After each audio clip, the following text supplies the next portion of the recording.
We're back. How you guys doing? Welcome to the Seekers Chronicles Paranormal Historians. Got it right tonight. Where history meets where the history meets the paranormal. And we got a great show coming tonight. Um, very great guest. We met him a couple times. He's a very nice guy, and you're gonna like what he has. I know Jenny and Kim does. You know, he's an author, and they read his books, and fangirl's gonna go crazy tonight. Oh, So tonight, Kim will be the fangirl. I don't know. I might by me tonight. Yeah. I think she might beat me tonight. between the I'm two gonna of you, let her. he's ready for your questions. So we'll see what happens. Okay. I know this weekend we all didn't do much because of the weather. We got dumped snow on us. Even Queens. It's like, we haven't had this much snow in a long time. And it's been in 20 degrees. So we still got plenty of snow out there. So cold. And of course, they didn't shovel to Sunday night over here. So we couldn't do anything. And it was all plowed in, and it was bad. But you deal with it. Hey, I dealt with worse than this. Yes. You know, so it happens. It happens. So Yeah. I didn't have to shovel because I paid maintenance for that, and they shovel for me. Nice. Ooh. You guys had to shovel. Anthony, I do you have shoveled. a skull in the background there? Is that a skull? What is that? Why do you have? What is this? Has he always had this in the background? We talked about this. Have I we? asked you what that was. Is it a deer? I can't. I have no idea. I can't see it. Oh, I think know. it is You get a it? deer. I have no idea. Or a sheep, or it's a it's an herbivore. Okay. Sorry. It's an herbivore like me. I don't know if I've ever seen that in your background. That's what Jenny looks like under that skin. That's what I look like. Perfect. Jenny's skull. That's a Jenny skull. Oh my god. Bright and shiny. Overall. No Terrifying. snow, Mary Beth. I feel like all of the United States got snow. Yeah, I think so. Well, I know Ron didn't get snow. He didn't get any snow. No. Arizona. If it snows in Arizona, you know we're going to have a big issue with that. Well, it does snow there sometimes, but well, not like this. no, not like this all over. If it snows in Arizona, that means that hell froze over. Exactly. Which seems like it might be doing it soon in this country. But back to the subject of the paranormal and everything else. So, Jenny, do you want to announce We got the guest? fun tonight.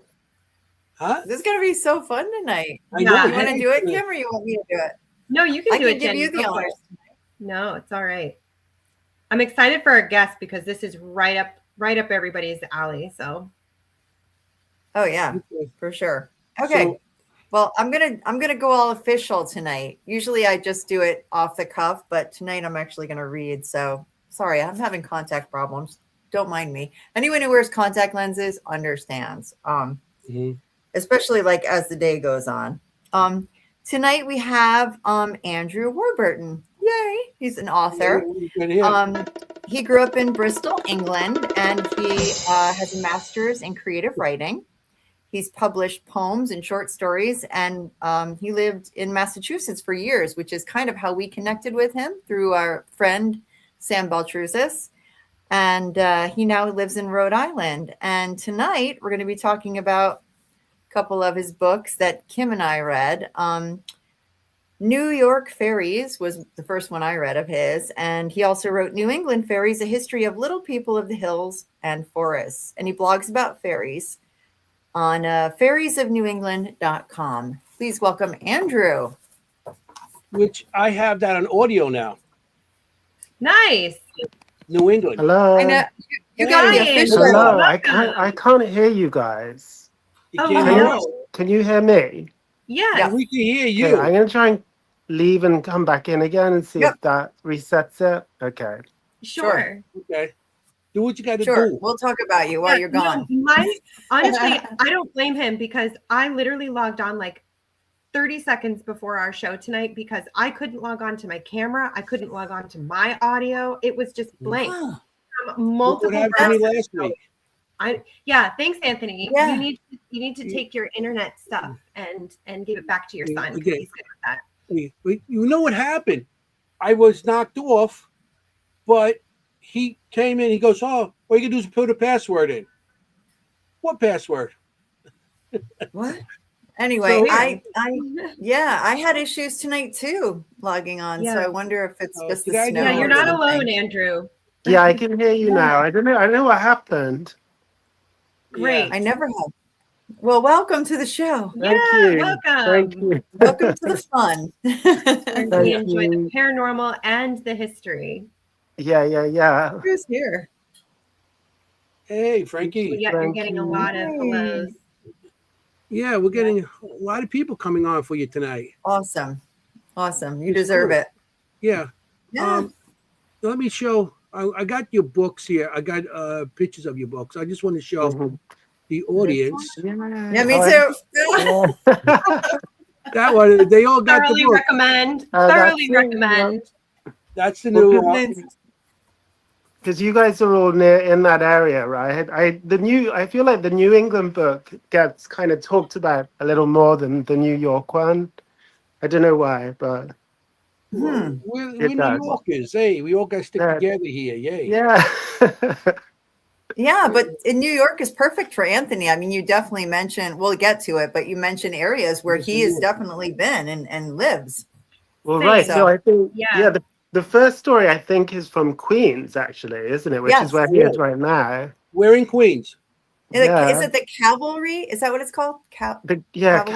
Calvary Cemetery. You must know Calvary. Yeah, that's on Queens Boulevard, not too far from you. That's actually the biggest cemetery in Queens, and the Godfather, where they shoot the scene in the cemetery when they're burying people, I think the father. It's shot right in Calvary. You can see in the background the overpass that goes from Long Island Expressway to BQE.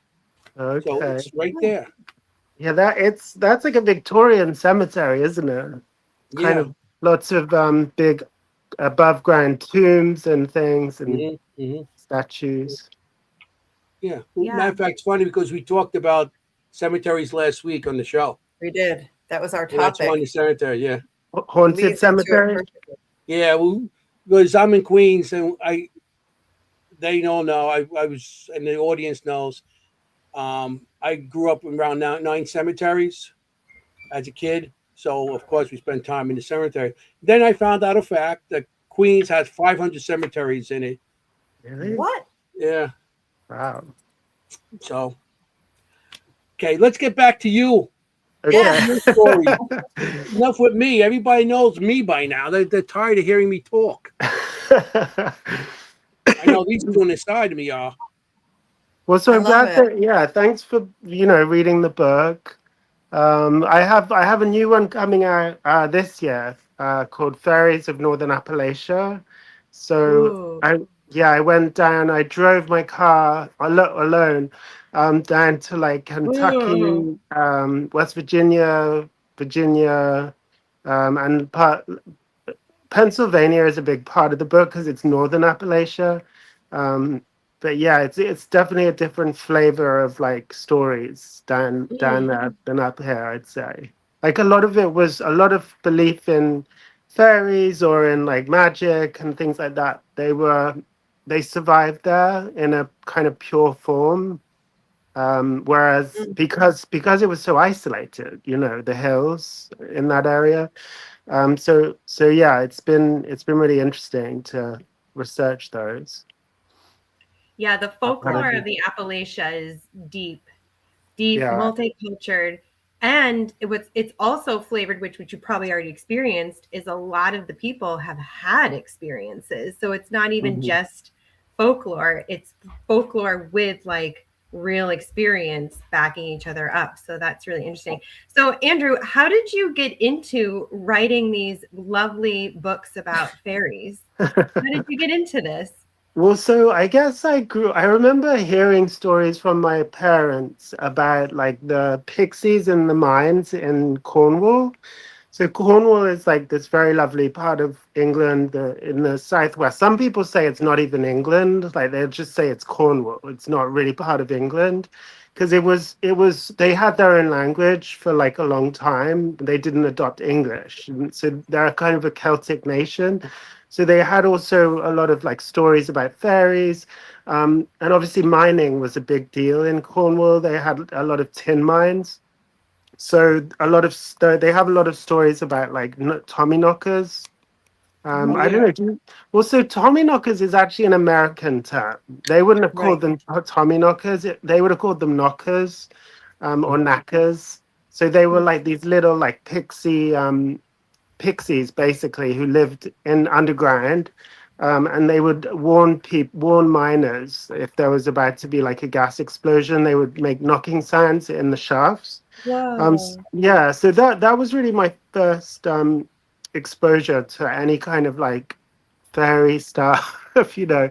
And then as you get older, you know, and I was like read like whatever, like Lord of the Rings and things like that. And you know, like the elves are just very they were really I remember, yeah, just really loving the elves. And then I kind of put all that aside and I kind of thought I'd grown out of it for years and I wasn't really interested in anything like that. And it was only when I'd moved to America and I saw this story about the Mohegans in eastern Connecticut, and they managed to stop like a private housing company from building a housing development on their hill, which obviously to them it's sacred land. And the reasoning that they were able to stop it, they said, was that they didn't want to kind of disturb the little people who lived under the hill. And Wow. so that's where I learned about fairy folklore, little people folklore in America. And that's when I Mm. started, you know, obviously it's been around for centuries, but that's when I first started taking an interest in it. And I thought, no one else has sort of written books about this. So I thought I would do it and bring it all to light. And a lot of it has really been forgotten. Mm-hmm. Um, I think with the advent of television and radio, people stopped sharing. Like families used to share with each other in front of the fire, you know, stories, and Yeah. Yeah. they heard more because they weren't listening to the TV. So they heard sounds at night, and then they obviously kind of said that these sounds, like it was the banshee or it was whatever, you know. So yeah, it's been forgotten. So I'm trying to resuscitate it, I suppose. Well, Yeah. I mean, Love it. your New England book. Like I listened to uh, some. Like I said, it's I got it on Audible, yeah, and I Joe started listening to Jameson. some of it, and I thought it was interesting how like the little people, like we call leprechauns, they were because they're little people, they were fairies, and all it was all in the same category. And I did. Do you think it came over with a lot of the Europeans, or because it sounds like Scotland believes in Ireland and all those. You think those tales of they came over with them, and maybe the fairies came over with them, or you think they were here already? Well, you Um, also I think the indigenous little people were here already, but okay. the, That's true. You did mention that. but the uh yeah, definitely like French Canadians brought down lots of stories about little people, lutins or lutin, who would live. They were sort of like gnomes with red caps and long beards, and they would sort of live in in a farmer's barn, or they would sometimes even take up home in farmers' houses and like cause chaos, like they break things and. So yeah, definitely French Canadians did. The Cornish again brought the Tommyknocker stories, and also Marblehead, Massachusetts. It's a really Mm-hmm. big place for Cornish folklore. So they brought a lot of stories about pixies. It's kind of interesting. There was one place that I found out about called the Three Sisters. It was in Marblehead in a place. It was these three glacial boulders, and it was in a part of Marblehead that was considered like the outskirts of town, like kind of wilderness at the time. but now it's like pretty much in the middle of the built-up city. But that was a place where apparently the pixies lived. Kind of because it was, because it was considered wild, and these boulders that their pixies, I guess, could hide. So you can still go to the spot, but they actually removed the boulders. But yeah, that's another example of the Cornish bringing over, and then definitely the Scots Irish who came to Appalachia. They brought a lot of belief in fairies. It kind of changed. It didn't stay quite the same. And then the other one is the Pennsylvania Dutch. They brought a lot of belief and superstitions over as well.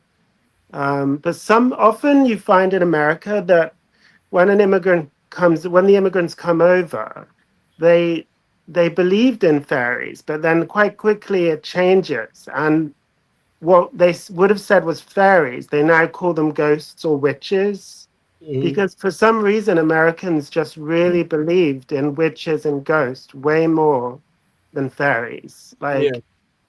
I That's guess true. that probably makes sense to you.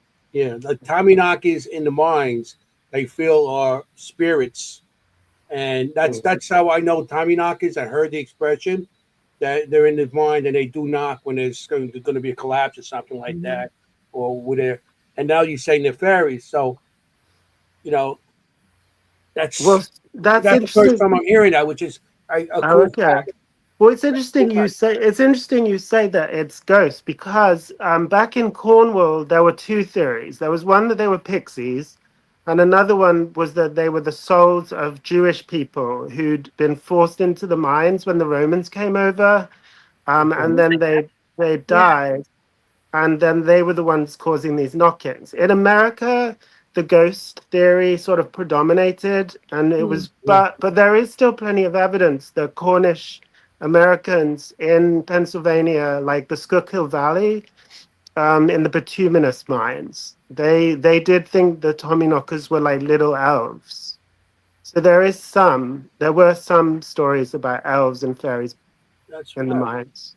Well, I Yeah, just but wanted there's to still- say that, like, so when I got the book, obviously, and I read the book, loved it, and actually, I think as like an American, I actually thought I was going to be reading about like the fairies, like Yeah. the bright, shining, like because in our culture, especially in like Disney, they've completely changed this Tinkerbell. whole idea of even Yeah. pixies, right? So I really, and nowadays in our like paranormal investigating, we'll often say like if it's an odd shaped orb or different colored orb, we might call it a fairy presence or a fae. And so I thought I was getting into something like that, but I got something even better, because I want to commend you, Andrew, on your depth of going into these stories, because I know, because I enjoy the history of all of this too, and I know how hard it is to get evidence of stories or like events that may or may not have happened, or like they did happen. Yeah. So actually, as I was reading this, I was just like, this is incredible. So you go into not only the folklore, and it's not just like hairy fairy, everything is amazing. You talk about hobgoblins, goblins, like not gnomes, like Imps. not just Imps. imps, Yeah. and imps.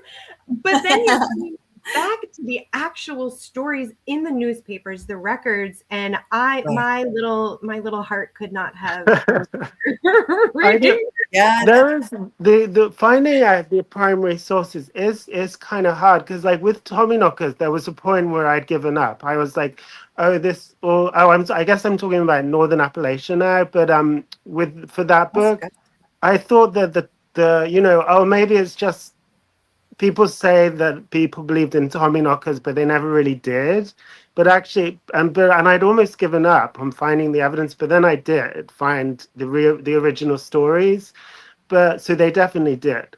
But then when I went to Pennsylvania, I met this PA Dutch fifth generation coal miner, and I asked him, "Do you have any Tommyknocker stories?" And he was like, "Okay, I'll tell you after the tour." And then when I spoke to him, he was like, "Oh, we don't believe in all that bullshit." He was he was like he was like, my grandfather never believed in all that bullshit. It was like some people did, but they just told those stories to scare people on the outside. So Oh my goodness. That sounds like I'm embarrassed to say, as a Dutch person, that sounds like a Dutch person. Are It's you very here? strange. Are you Dutch or Yeah. Pennsylvania Dutch? No, Pennsylvania, I'm oh, Dutch, Dutch, Dutch Dutch. from Oh, okay. Amsterdam. Yeah, Oh, yeah, okay. Very yeah, cool. She's Yeah. our Dutch. yeah. So And I'm Irish, and I actually learned from your book Okay. that legend has, I didn't know this actually, that wearing green was actually a sign Yeah. was actually not a good association of, was associated with bad luck or death. Yeah. Yeah, that changed, didn't it? Like in Ireland in the 19th century, they wouldn't have worn green because it had a bad kind of a bad, what's the word? Like a bad juju. association. Yeah, It's bad Oh, juju. association. Right. Yes. wow. Uh-huh. So Oh, more than that. because Okay. it was also associated with the fairies. Like fairies would Oh, always wear green. So but now, yeah, it's like Irish pride, isn't it? It's Yeah. Mhm. and I wonder oh if yeah. that it's probably has that gone back over the Atlantic. I've never been to Ireland except the airport, so I don't know if the Mhm. wearing green has gone back over the Atlantic. Yeah, trying to I don't it know. think of might be the American It's in thing. their flag, isn't it? American football thing. uniforms. Like, what does Ireland? Yeah, it did. I'm trying to think of the World Cup. I'm thinking Yeah. of uniforms, right? Like in Ireland, I think Well, there's they wear green it. in their They uniform. wear it. I mean, it's in their flag. It's in their national flag, Yeah, isn't it? Yeah, it So I Yeah. is. guess they Yeah. would technically represent it. I don't know. It's a great They would question. use it for yeah. sure. Yeah. But that's one thing I feel like it's kind of a stereotype. Oh, fairies wear green, but it's actually true. So it's not just a stereotype. Some My of them cousin are. was in Ireland, and when he came back home, I'm like, because that's one place I wouldn't mind going. Ireland and Yeah. Scotland, those places. Plus, for investigating, I would love to see those castles. But my cousin went there, and I'm like, can you? How was Ireland? How do you guys? He goes, I describe it in one word: green. He goes, Oh yeah. everywhere is grass, trees. You can walk Right. out on the. All you see is grass and trees. Everything is green out Isn't it there. the Emerald Isle or something like that? Yeah, Emerald or Yeah, something what like is it that. is. Yeah. So I thought that was pretty cool. And I guess that's why they wear green. You know? it? Someone pointed out that Stephen King has a book named The Tommyknockers. Have you read it? Yeah. I haven't. Maybe I should have watched the movie. Yeah, There's a movie of it too. Is it good? Yeah, it's a good yeah, movie. Yes, Well, And they're yeah. Stephen ghosts. King is always good. Are they It's yeah. definitely ghosts? The Stephen King's. Tommyknockers? Hmm. Are they ghosts in that? The Tommyknockers? Yeah. Yeah, Yeah. yeah, Oh, yeah. I mean, I don't know in Stephen King book, but I know that, even in the like paranormal shows like Ghost Mine, they had Tommyknockers that were spirits. Mm. Yeah, I think that's more common here. Hmm. Yeah. And in That was in the California. Pacific Northwest. So, Right. I mean, yeah. like I said, with the Tommy Knocker thing, I heard from it was spirits of maybe fallen of people that worked in the mine stuff, Like that. and Yeah. it's maybe that's how things changed too when it came to United Americas or United. Well, it wasn't the United States back when it first came over, but um, when it came over, maybe within the translation between the language. I know what you speak. They speak Gotcha. English too, but between the brogues and what we speak here, and I Yeah. know when we came on, they changed my name on Ellis Island because of the Italian accent, and they couldn't make it out. And they changed my name. They took the C out and stuff. So maybe it was within the translation. That's how we picked up. Oh, maybe it's Ghost. You know, Definitely. over. Yeah. Could be. Yeah. And I guess the thing is, though, is that in Ireland, I think in the past, fairies and ghosts would have been very related, very closely associated. So, for instance, if someone in your family died, there are reports of people saying, oh, they're over there with the fairies in that hill. So it's Mm. almost like the land of the realm of the fairies is almost a bit like Mhm. purgatory. So it's where the dead go. Yeah, So yeah, that was a strong belief, I think, in Ireland, and then that idea did come over to America yeah. a Mm. little bit. So there's one story I found in it was in Scranton, Pennsylvania, and like it was in my, I think it was a miner died, and then the local Irish people said that if you went to a back road on the edge of Scranton, you would find the fairies there in a group, and they would have the dead miner with them. Mm. So clearly, like this idea that the fairies and the dead are very, it did the Irish brought it over here, but I guess it just maybe that idea didn't survive for very long because, like you said, it's like it mainly things mainly just became ghosts. But it Yeah. did. It was here for a while, I think. That's interesting. Yeah, and it is. I find it very much associated, like when we call something fairy-like, it's very closely related to the land. And you mentioned that a bunch of Right. times in the book. A lot of these tales are talked about with the land, whether it's like the amphitheater, that was cool, and or rock groups. And then, well, like nowadays we just call it either gnomes. But I remember being in Maine. I'm actually from Massachusetts. I don't know where in Massachusetts you live, but I'm actually from Massachusetts and have gone up to Bar Harbor in Maine. And there's so much moss on the ground, and we would call them fairy hills or like fairy knolls. And we would make like these little like fairy huts inside these knolls and stuff like that. But there's another fairy place that I don't know if you've heard of in New Jersey called the Fairy Cave. I don't know if you've heard of the Fairy Cave. Yeah, someone when I was at the it was when I was at the Hollow actually with you guys that someone came up to me and told me about that. But I don't know what the backstory is. But yeah, I need to go. And I was with Sam Baltrusis, and I was like, should we go? He was like, oh, it's a little far, so another time. But yeah, what's the story with the Fairy Cave? Yeah, it's in such an interesting area. I actually did a Ghost History Medium episode there where I go and I mediumistically read it and then do the history and stories on it. It's got a fascinating legend with it. So it's this old cave that they've actually found like prehistoric animal bones in there, like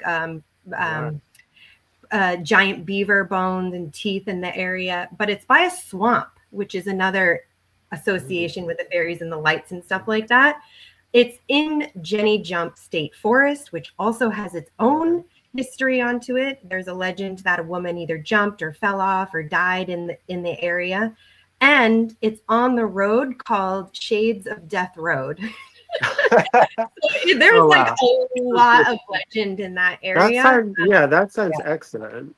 Yeah, and lights, people see lights. It's a Native American area. They have a ton of arrowheads that have been found in the area. It's a really, really interesting place. I have to go, and I could make it into a blog because for things that I didn't get to put in my book, I can always put it on my website. Yeah, right. Maybe you and Kim go someday. You, Kim, and Sam. Yeah, it's very easy to access. Is it? And it's New Jersey. And you guys are in New Jersey, right? Mm-hmm. New Jersey. Yeah. New Jersey. I thought you were. New York. New York. Yeah.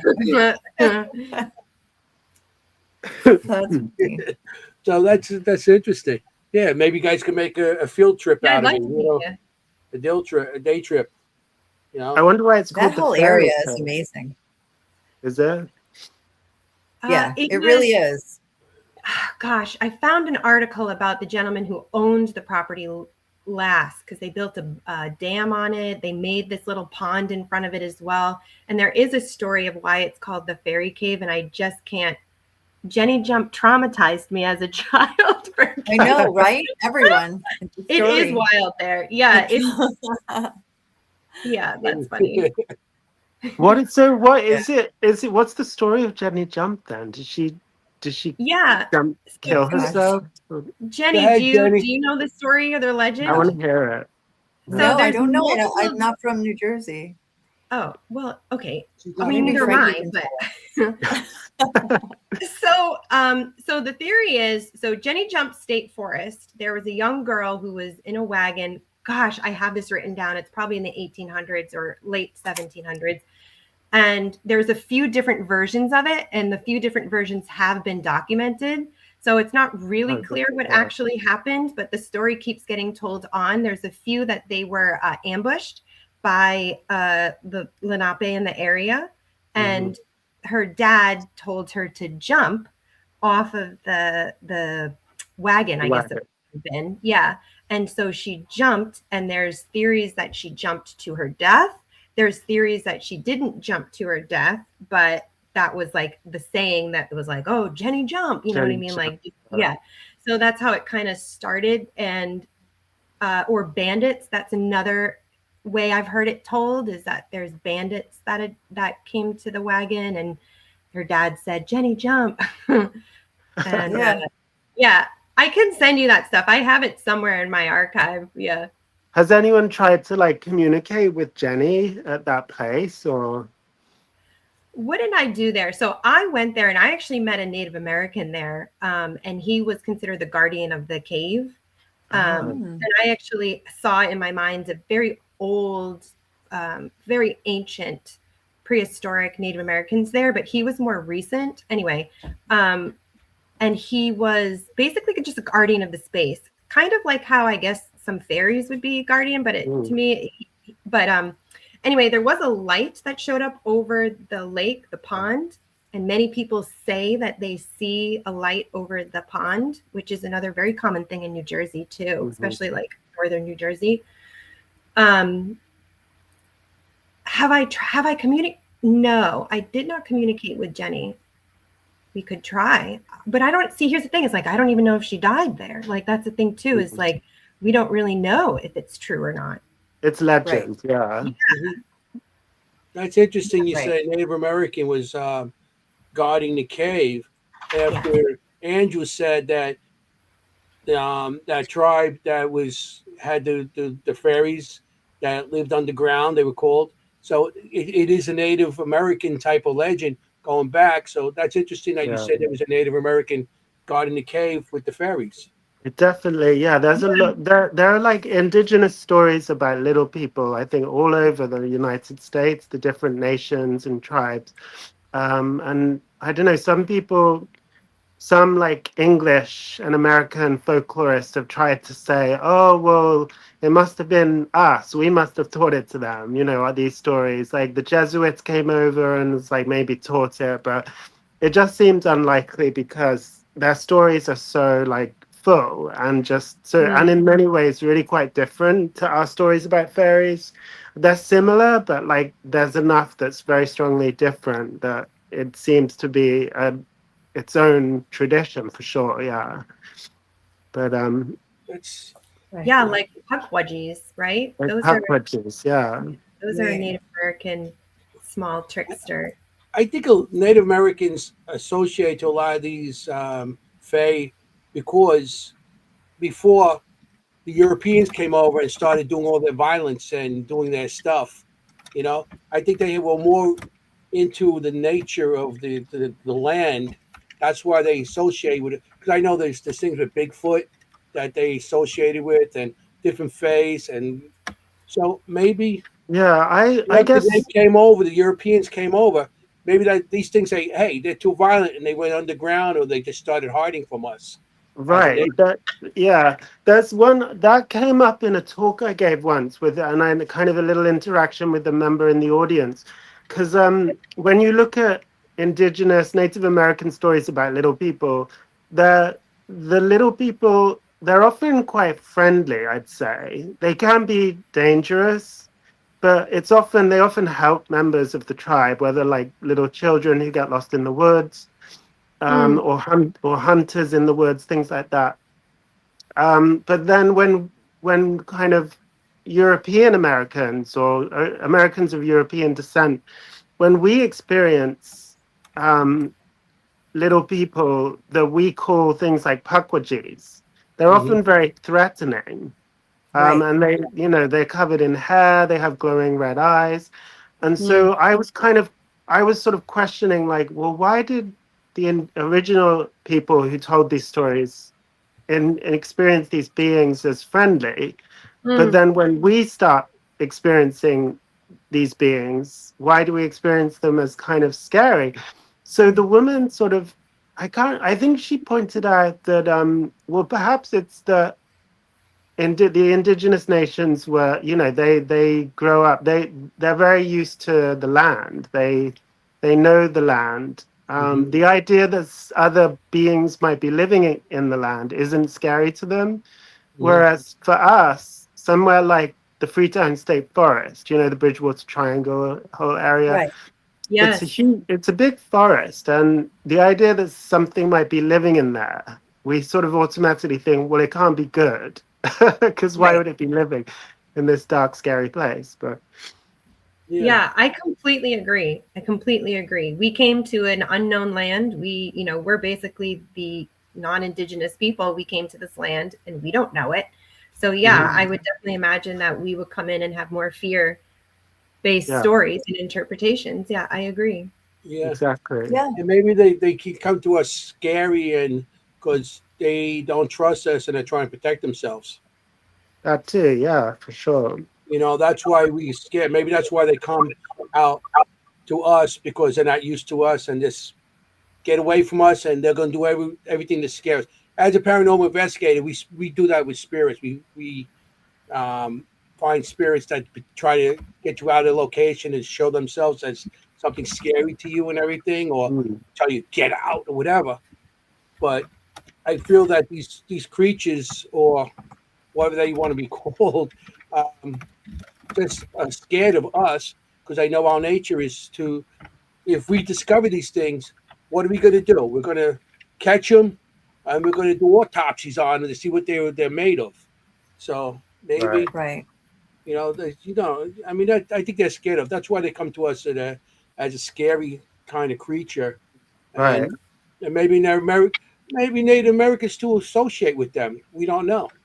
Yeah, I think that there are friendly fairies that people have experiences with in the modern day, and but a lot of it is experienced as, you know, lights, like Kim, you mentioned floating in the forest and things like that, or like little humanoids with wings surrounded by light.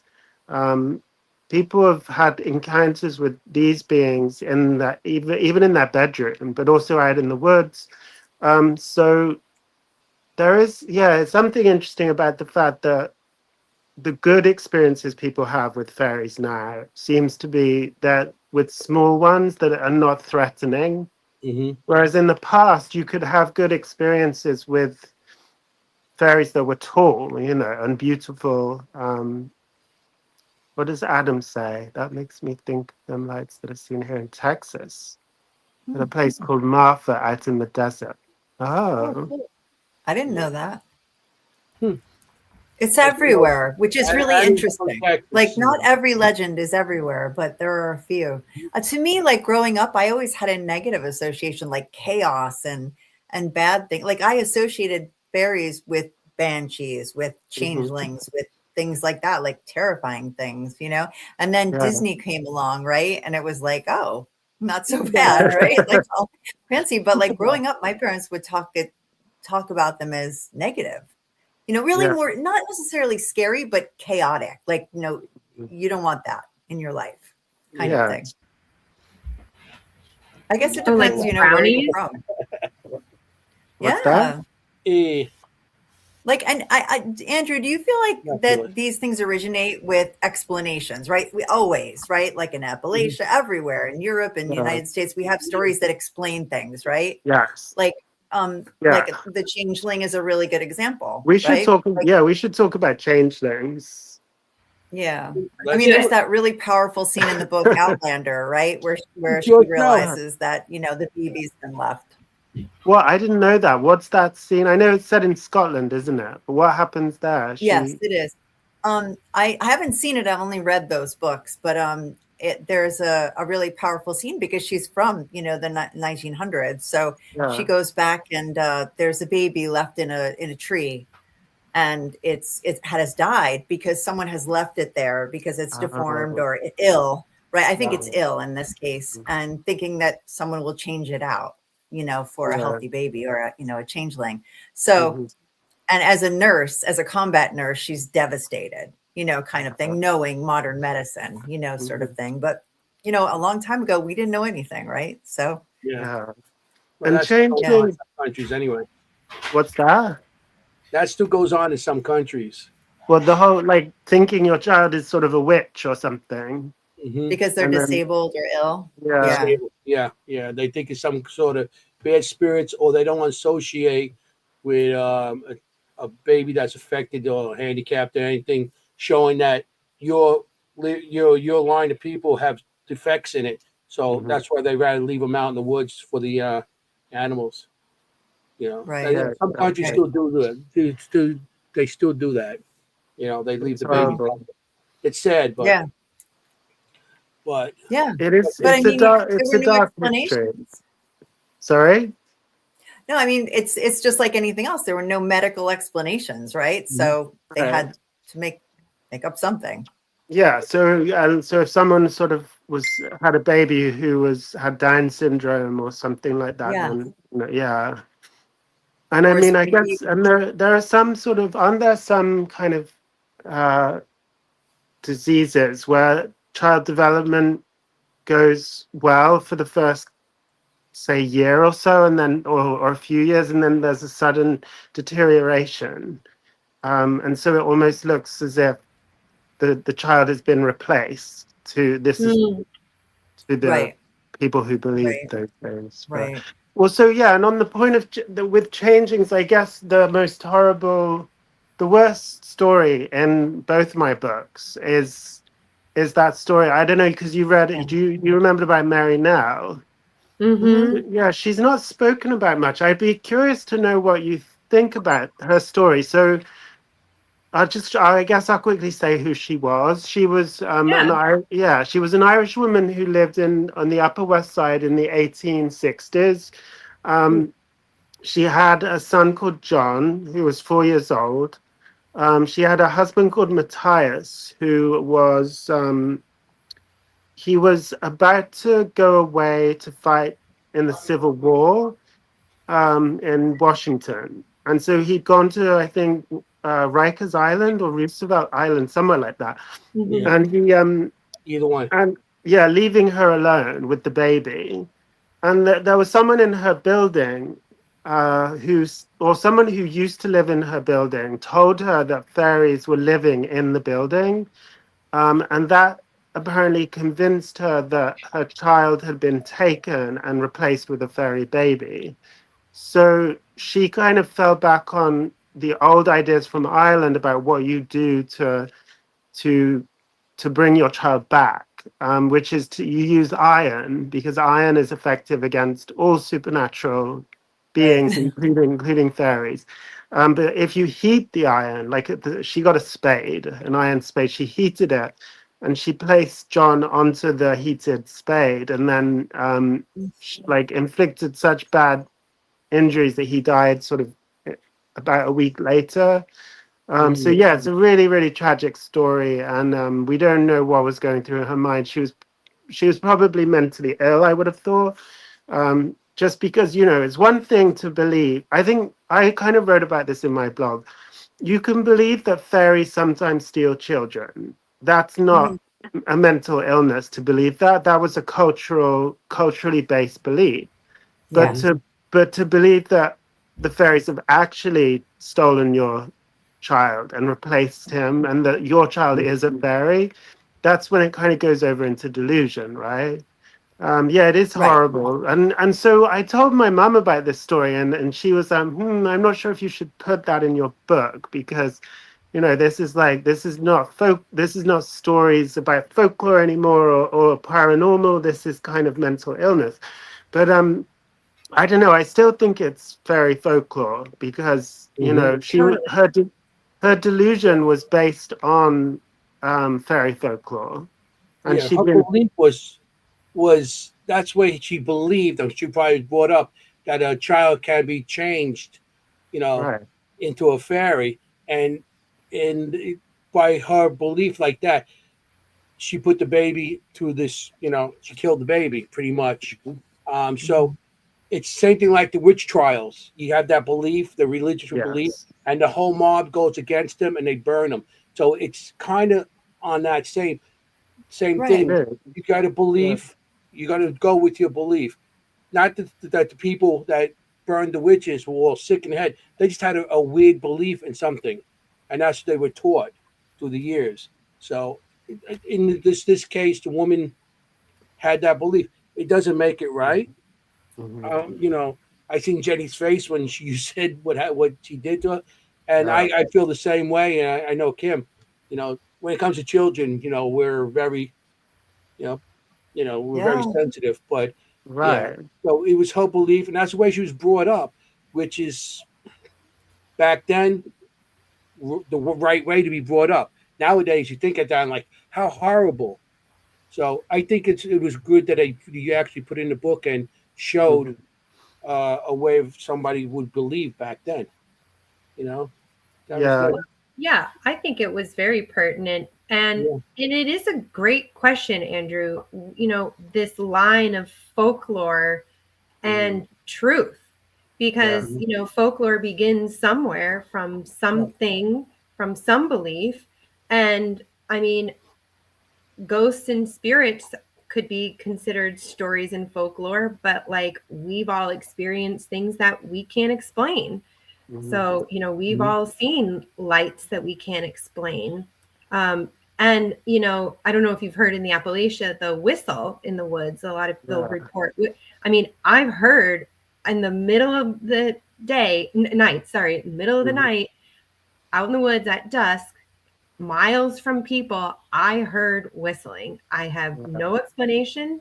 This was not a place somebody would be camping out in the woods, but I mean, it was a flat out tune in the woods. So, like, I know that there's stuff. So, I mean, I don't know. It's hard to say. Did she see fairies? Maybe she did. Maybe they did do Mhm. something to the baby. I don't think they caused a congenital disorder from birth, but Right. I don't know. There was no Right. comment in the newspapers about the baby being, having any condition or anything. So I think the baby was normal. Oh, then Yeah. yeah, Well, I shouldn't yeah. say Well, normal. That's not a very nice then word, that is might it? be I know different. what you mean. Uh, Yeah, like just Right. typical. But yeah, I mean, Yeah, and it, it's it hard. could It's be hard to put yourself in that frame of mind. But Yeah. yeah, it's Yeah. another world, isn't it? It's really sort of a pre-modern world where people really believe those things. It's a yeah, real, yeah, it's you might call it a survival of a prior time. That, and it just popping up in New York City. But it's not the only. It's Mm, not really the only example of this type of strong belief in fairies in a modern American city because Mhm. there's the one in Scranton where they thought that the fairies could be seen on the outskirts of Scranton. And then there's also a case of a man in Pittsburgh, this man called James Devoy, who was also an Irishman. And it was like 1889 or something. And he heard the banshee mm, screaming outside or wailing outside of his bedroom window, and he spent like the rest of the week holed up in his room because his father had heard the banshee, his people in his family had heard it, and he became convinced that he was going to die. So he just kind of he wouldn't leave his room, he wouldn't go to his job. He finally kind of went to the cathedral, and I suppose sought consolation from a priest. But uh, yeah, so it's another example of like strong belief in fairies being kind of connected to, like today we'd call that anxiety, we'd call it what's the word where you're afraid to leave your house, like something like that. agoraphobia. Right. Agoraphobia, yeah, we'd call it all Right. these things, wouldn't we? wow. Mhm. Right. But it's interesting that so many of them are like harbingers, right? Like we have Yeah, like the Tommy harbinger. knockers, the banshee, right? And even Mm. even in South America, I believe banshee's legend is pretty prevalent. Is that right? I didn't know that. Yeah. Yeah. I friends of mine from South America have always talked about it. So the Yeah. banshee, I'd say, is the number one fairy from Europe that has been heard in or seen in the United States. It's probably the most common one. Mm. And the theory as to why, because I could like go through. There's one. I'll just quickly go through where the banshee's been heard that I know of. There Yeah. was one in like Manchester, New Hampshire. It was a Sister of Mercy, a nun. She heard the banshee, and this was like 2008, I think. And she Oh wow. then wrote home to say like, oh, I heard the banshee. Is everything okay? And they said that her cousin had died. So Oh, I didn't put her in my book, which is a shame because I found it too late. Then the other one is James Devoy. And then we have lots of cases from this place called Lake Como. It's a tiny town in Pennsylvania where apparently there was a whole culture of storytelling about the banshee, and the whole community would hear the banshee. And then it wasn't just, it was connected to a family, but other families heard it too. So yeah, I guess I was just sharing that just to kind of point out that for some reason the banshee is the most common fairy, because you know that, but not some people think banshee is a ghost, but actually the word banshee, it means fairy woman. Because sometimes people are surprised when I say that, and they're like, "Oh, I thought a banshee was a spirit." Well, it is a No, I spirit. learned that in your book. It means Yeah. fairy woman. Yeah, I learned that in Yeah. your book. Great. Yeah. I didn't know that either until I Yeah. read the book about it. Well, she's Interesting. beautiful too. I would Interesting. say I was why in Manchester, New Hampshire in 2008. So that's weird. You were, you Yes. were. That's crazy. I was staying there. Yeah, actually, right. The second oldest house in Manchester, New Hampshire, I was staying in and actually had my first paranormal experience in. So that's so weird. weird.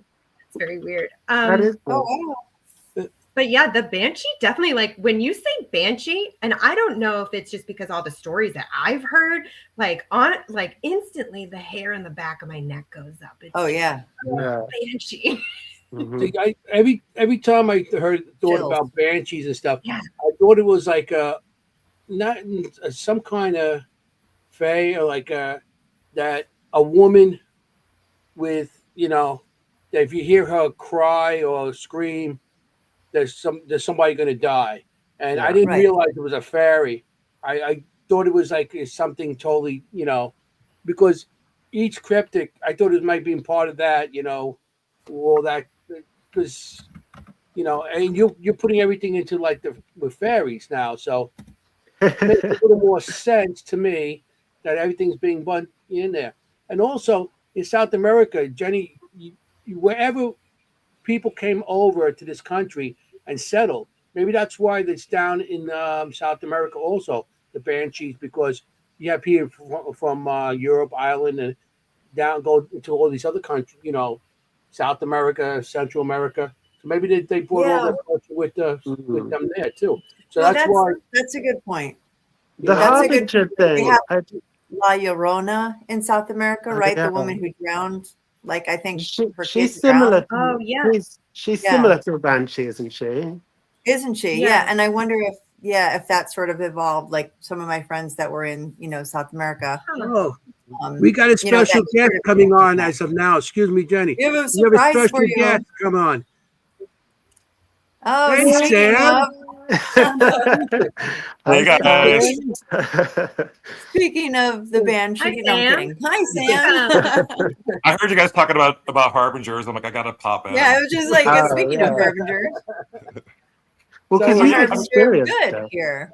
Hi, Sam. How are you? How are you feeling? I've been actually really sick, and I probably gave it to Andy. So Yeah, Oh, that's where I no. got it. Yeah, probably. You and everyone else, right? In North yeah, America. it's been right really now. bad. But I'm getting better, so it's good. I'm are glad. you still snowed in glad. at the hotel, Sam? No, so I was stuck in the hotel because I work at a hotel for about 2 days, and I was able to come back today. But we're still covered in snow. Yeah. Oh, yeah. Like the rest of the country, everybody's covered in snow. Yeah. As Yeah. it is. Are you at the hotel now? No, I'm at home. I made it Oh, back. okay. Yeah. Okay. Okay. Good.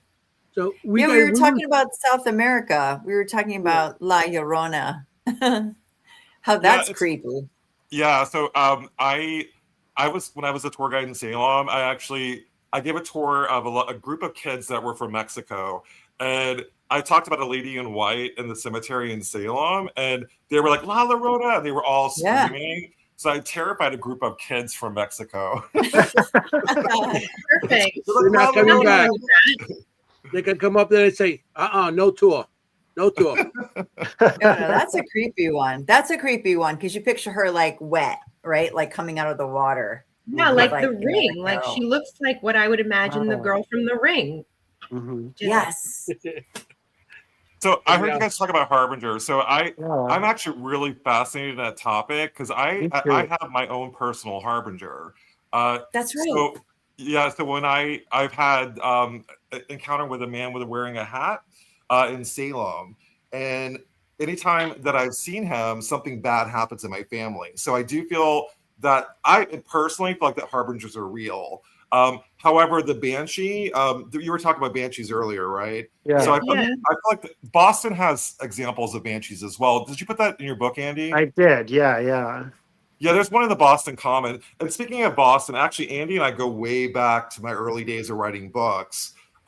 We worked on Ghost to Boston together and also Ghost to Salem. So he was my kind of research best friend. We worked together a lot. I've been working on a book with him the past like 6 months or so. Well, I've been Lizzie like Borden. helping out. I'm not like writing or researching it, but I've been there on the journey with you. On the Sure. journey, and it's been so much fun. We had, except for I the part we got sick, but Oh Well, no. apart from that, well, so Lizzie can I say that or not? It's Lizzie Borden. yeah. So it's Okay. Lizzie Borden is the basis for Sam's next book, but Oh, Awesome. okay. You heard it here. You heard it here first. I can't wait. That's a The good one. standard title is called Lizzie Borden and the Family Curse. So we go together on these adventures, and I have all these experiences, and Andy's like, "Oh, Sam, that's just fog," or like he'll kind of, he's like my debunker. Like, I am quite a Agent Scully for sure. Yeah, Me I- too. Me too. I can relate you to are that. too. Yeah, I don't have a lot of Yes. experience. I did just write a blog where I described my one supernatural experience, and it was interestingly it was a dwarf. But it was while I was having sleep paralysis, so I don't really consider it. Yeah, I don't really consider it a true paranormal experience, but Scary. I saw it with my eyes. So I'm like, it was a dwarf without a face. And for some reason I like interpreted the face as like all these wounds, like, Mhm. Oh and my I think goodness. there's that part of the brain that recognizes faces. I think Yeah. that part of my brain was maybe still asleep, so I just couldn't read the dwarf's face. So I interpreted it as being all wounds. It was horrible. Right. can I You tell just them filled about- it in. Sorry? Can I tell them Like about your the brain ogre just story? filled it in. Oh, I'm Yeah, sorry. my brain kind of filled it in and didn't know how else to interpret it. So I was like, it must be like wounds for some reason. Hmm. Not the Oh, hat. The hag. Remember that? That's the same kind of thing. The hag. She's a Another word harbinger as for it. well, is she? Yes. Andy, can I tell them about the ogre? Yeah. Oh, ogre. We didn't talk about ogres yet. We mentioned all imps and dwarves and I've been little called people. an ogre a couple times, but Gosh, more things that Disney has taken. Okay. Yeah. All right, Yeah. so Andy and I were at a convention in Maine, and so we had to share a room. And there was a moment where, speaking of sleep paralysis, I was in the bed. So around 3 a.m. I wake up and I look up and I thought it was Andy. Like, Sam, how are you? And I didn't have my glasses on, so it looked like Andy, but it had a different accent and it sounded really creepy. Because of my glasses were off, it looked like it sounded like Andy, but a little different, and his face kind of looked like an ogre. And I looked over, Andy on the other bed was basically sound asleep, so it wasn't Andy. And then I wake up and I'm like, do you remember us talking, Andy? It was like 3 a.m. I do, yeah. I can't remember what I said now. You can't remember what you said? What did I say? What did I say? I don't remember, but it was. I mean, I was talking about like, it's the witching hour or something like that. And Yeah, but the thing is, you assumed that it was me, and then I think you did. thought that something must have possessed me or something because I Yeah. was acting Well, crazy, talking crazy. the ogre Oh my or God. Andy in sleep paralysis said, "Sam, how are you?" Like it was like really Right. creepy, and it was like on top of me, and I was like, Whoa. Sam, how are you? But you were. I looked over and you were sound And I was asleep. asleep, yeah. Yeah. So maybe So it was it like was a like- doppelganger. I was like a doppelganger. Yeah. Yeah. It was like Or the like a- Shrek version of you, Andy. yeah, the Like Right. an ogre Maybe. Andy. don't care.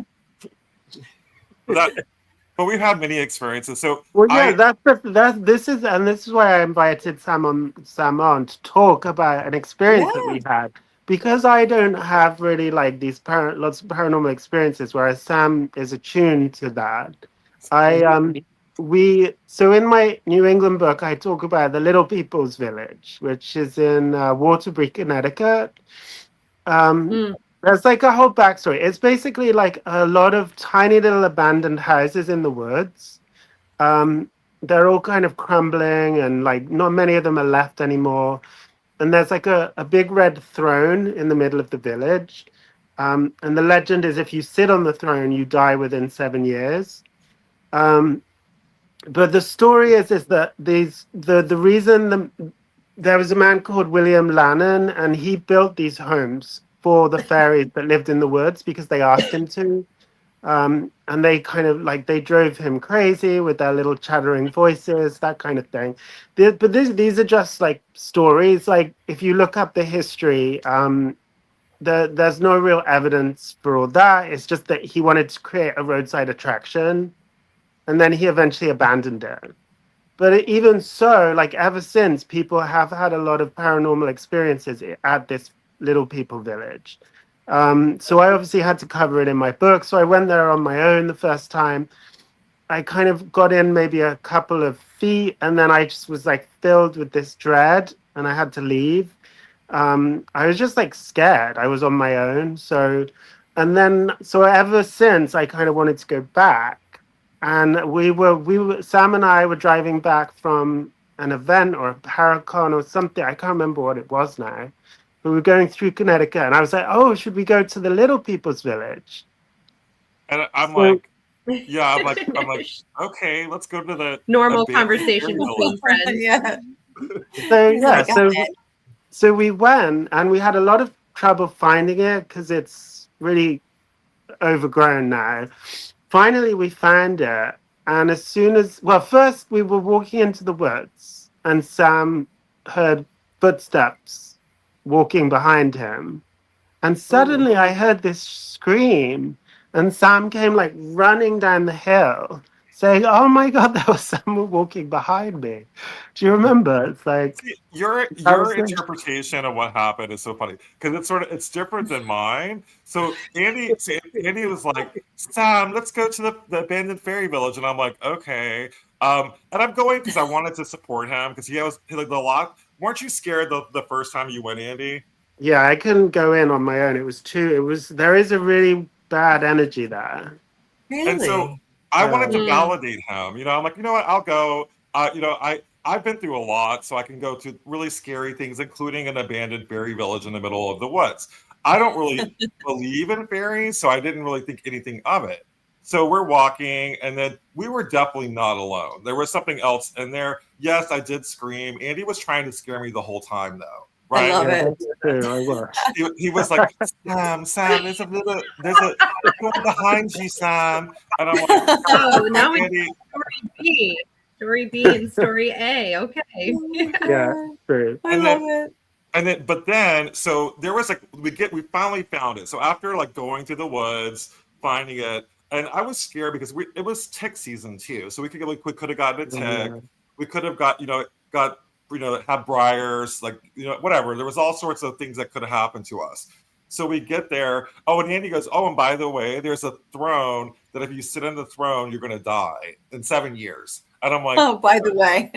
by the way, I mean, I this would will- never. You don't have to sit on it. right. So anyway, he was like, "Sit on the throne, Sam." No, I'm just kidding. It's like when you're in a sleepover. Bloody Mary, Bloody Mary, Yeah, Bloody Mary. exactly. Sit on the throne, Sam, Sam. you do it, Take a Sam. seat, You do Sam. it. Take a seat. Okay, sit down. You know you're gonna die in 7 years. Oh, by the way. Anyway, we're What a good walking there, friend. and we finally find it, and I did hear like something behind me. We were kind of tortured throughout he was kind of scaring me throughout the whole adventure. I find it looks like a little like a tunnel of some sort. And Andy said that that's where the fairies travel, and I'm like, The okay, fairy tunnel, yeah. yeah. So he's walking up toward the throne, and then I look down and I see what looks like a ball of light come out of the tunnel with little fairy wings in the coming out of it, and I'm like, oh my god, it's a fairy. I'm like, Andy, and he was like way up ahead of me, so he didn't see it. But I thought that he could have seen it too. So I saw a fairy, and never thought that that's possible. But it was a ball. So it was a ball with a little like Tinkerbell in the middle. And I know, does that sound crazy, Andy? I know you. No, but you'd never. It's interesting that you know that you saw one, and it's very similar to descriptions that other people have from the present day for sure. And so I tell him that, and then he's like, "Let's." And then, so the throne was down like a bit of a ways from where we were, so I was terrified already. We saw the throne. We did not sit on the throne, although it was like, how Andy, were we able to get close enough to get photos of the throne? I wasn't. I don't remember. We didn't. You were by that point you were really quite freaked out, and we didn't even think about taking photos of the throne. We just left. Okay. But we did see it though, and then it was sparkly, had little sparkles on it. And Yeah, then they have quartz crystal. And then we were walking back, and then we saw a couple in the middle of the like they were coming into the woods, and I'm like, I thought maybe they were ghosts because like you never, because like it was weird. You see a random couple walking in the middle of the woods, and we talked to them. So Andy was like, they were real people, and I'm like, well, I don't know if they were real people or not. So I think they were real. I think they were real too, but they ended up like not going because I apparently I'm like, it's really creepy in there. It's really creepy in there. And they were going to go, but they decided to come back. They were creeped out by my stories. Oh my goodness. They did turn back. So, actually, that's let's poke them. That's a good question, Sam. So, I mean, was this fairy something you saw in your mind, or did you see it in the coming out, like physically see it? Most of you guys, so I'm clairvoyant, so I actually do see things outside of my body and also in my mind's eye. I actually saw it outside, so like it looked like a ball of light flying from actually going into the tunnel. So it was, I physically saw it, and it could have been, I can maybe I see ghosts, and maybe I also see fairies too. First time ever, but I do feel like that. I do feel it was outside of me, and I do think it was a physical manifestation that was outside. That's interesting. Right. Because you had said Andrew could have seen it. If you're open to all that, Sam, you can probably see the other supernatural thing, because I've drawn other things too, like a little creature, like with the hair and everything that you guys called pokwadjis and stuff. I seen a couple of those already in two different locations. One in Long Island and one upstate New York in Newburgh. So I feel that since you're open to all this, I know I am, you will be able to see other types of supernatural things. What do you think?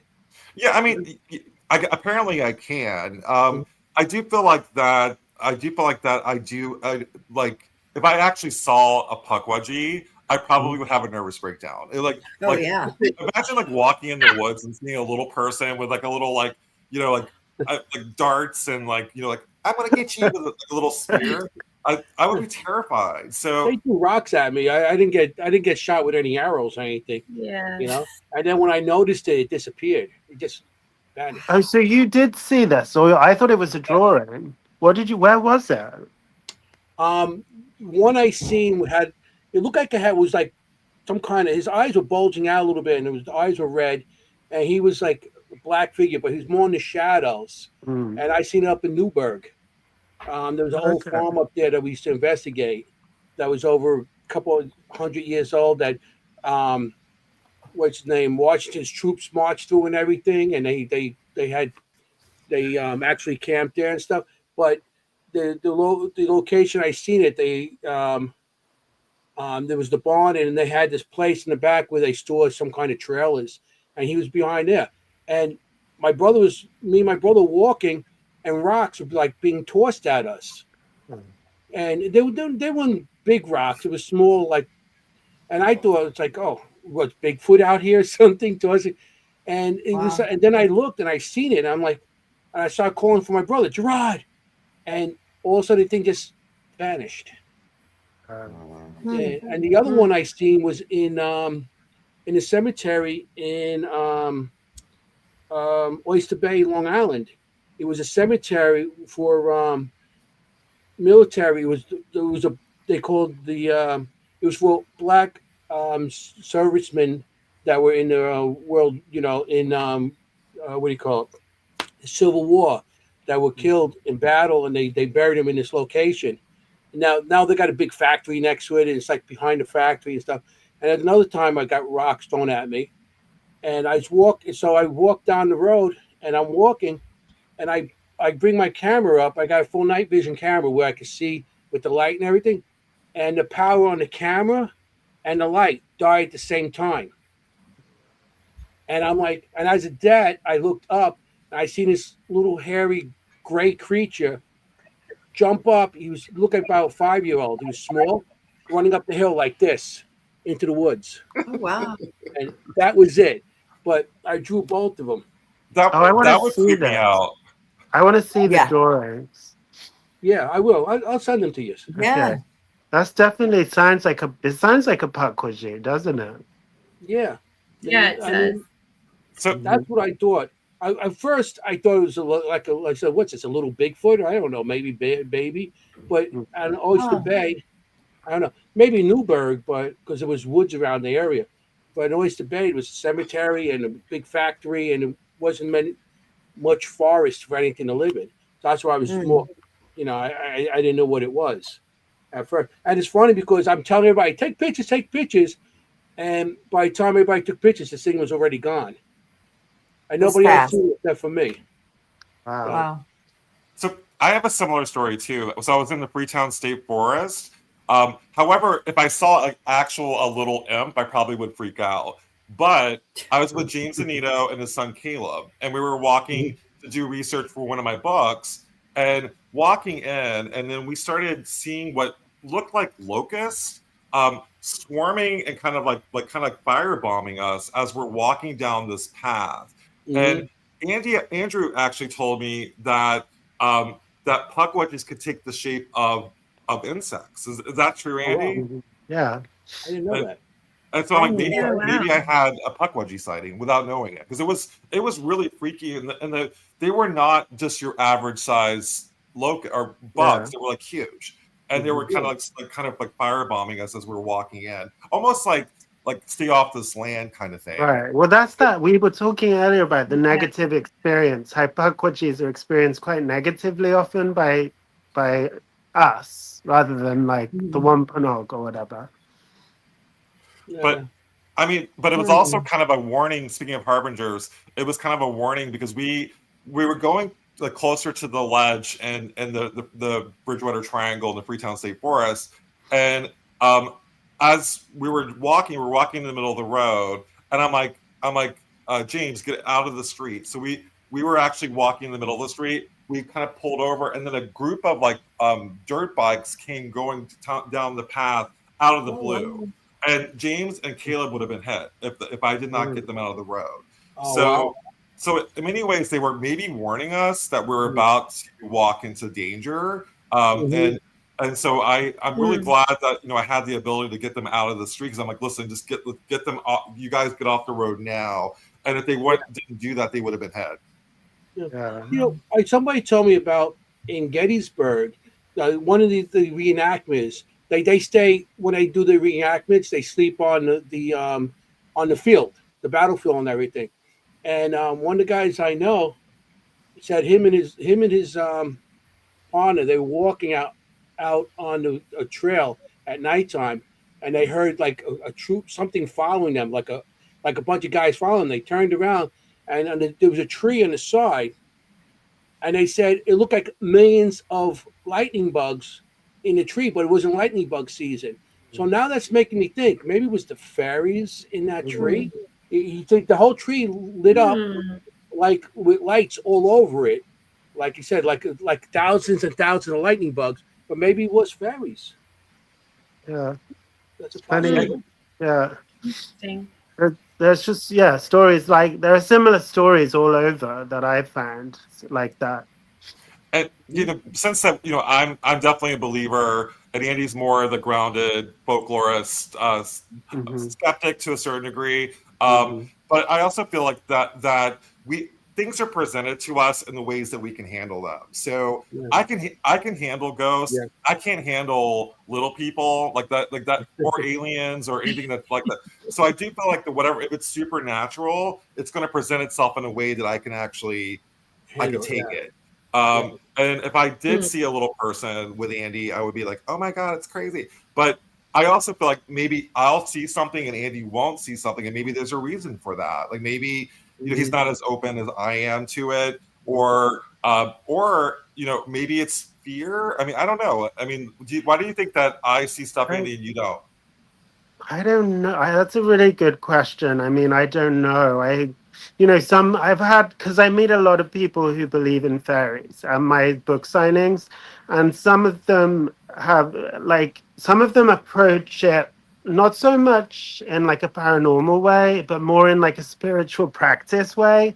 So that what they do is they do things like leaving out offerings for the fairies. They Mm. do little rituals. And it's a whole like spiritual thing for them. So they sometimes say to me, "You haven't seen fairies. You should try this. You should try leaving out like offerings and things, and having a place somewhere in your home or in your yard that is dedicated to them, and that if you do that, then eventually you'll have an experience of them." Other people tell me that it takes a long time to do that before they see anything. But I don't know. I don't have the desire. I don't know. I think that's probably what it is. I don't have the desire to do that. Um, I don't know. I just, I I mean, just. Kim, Sorry.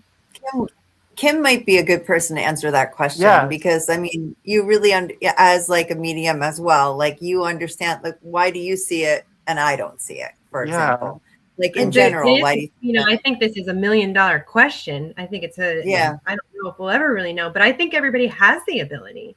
I think Really? everybody has the hardware. Everybody has the hardware. It's just what software are you running? Are you running the software that you don't want to see it, or you don't have anything to do with it? Then that's going to be maybe the kind of programming that you're prone to. But I do know there's quite a few people who don't want to see and they still see. So it's not necessarily just that. There might be something else that happened to them, a life experience that kind of shifted their opening and their awareness of the other side. So there's many different ways we come to it. But yeah. Like I have a strong belief in, like God, and I pray, and I have my spirituality, but it just doesn't involve the sense. Well, it only involves the senses to the extent that, like I'll burn incense and it smells nice, and that makes me think of, God or something. Yeah. But it doesn't, I don't see things like, and I don't, that's why I use images. Like I'll use like whatever to help me to get in that frame of mind. But yeah, I don't see things. And I suppose what Kim, you're saying about the software or the hardware, the software that you have, doing the little rituals of leaving out offerings for these beings, that's how you kind of gradually over time probably change your software, right? And become more receptive. Yeah, because it becomes a little bit of like that spiritual practice almost, that kind of inner practice. You're making an offering, ritual. Yeah, you're making that inner connection to something else. So even if you don't see something, you're kind of opening up the potential possibility, willingness, capability of having something come back. Yeah, and seeing something. Andrew, how religious are you? Are you very religious? Because sometimes you're that religious that goes against you believing in all these other spirits or fairies and stuff. Well, I Because do. religion doesn't. Religion, it always pushes you out of that. It's like always says, no, you're dealing with demons or devil or something. Yeah, I don't go. I don't go to that extreme. I know lots of people. Some people are like that about the paranormal, but no, I don't. I'm not. I don't think that.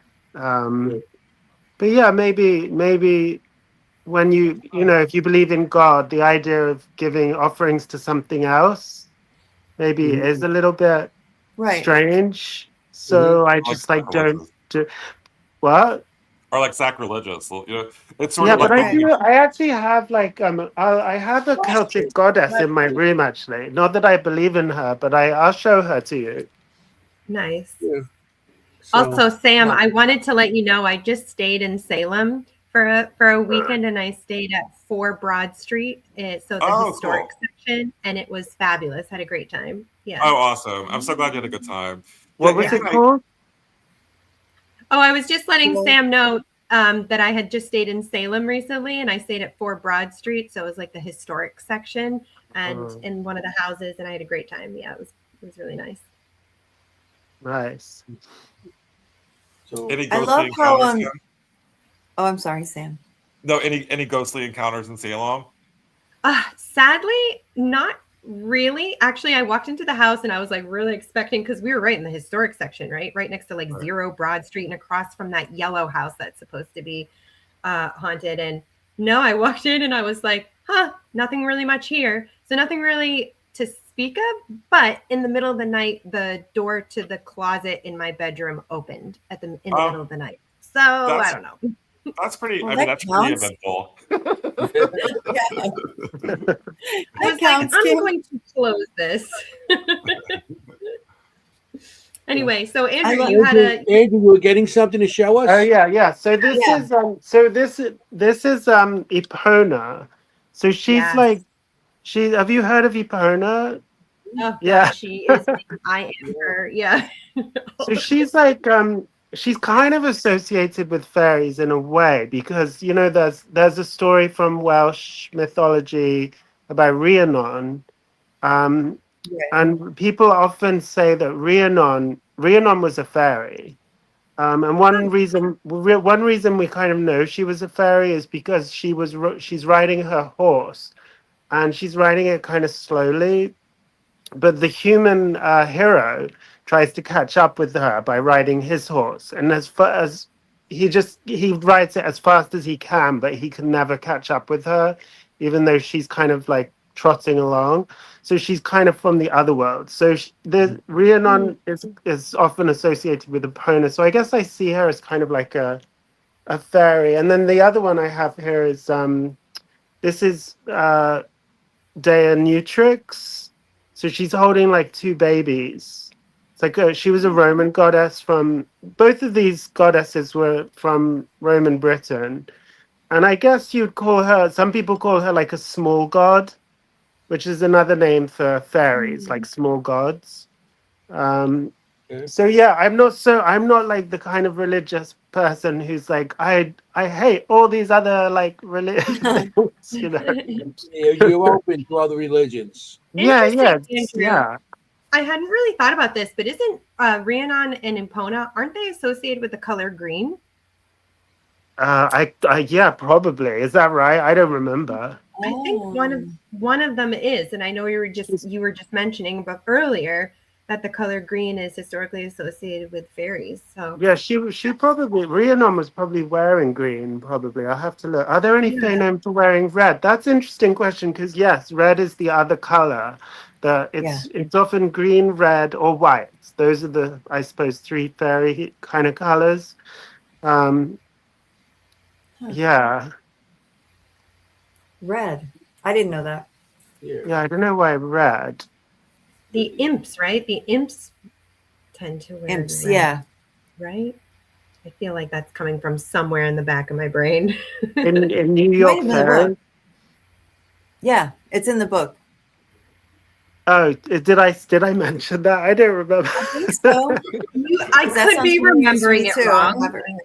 Oh, okay. But yeah, I could be remembering it. That sounds familiar to me. I love how you tie in the whole Washington Irving angle. Yeah, so and actually, so I tried to like recreate the sort of folkloric atmosphere that would have existed when Irving was visiting Tarrytown, so that when he was writing about all his imps and things like that, what stories did he draw on? What would he overheard? What would he have overheard? But there's only so much you can do because a lot of the records for New Netherland, you need to read Dutch for a start to be able to access them. And a lot of them haven't been translated. Well, yeah. So, Jenny, you need to Jenny, read all right. of the records for New Netherlands. No problem.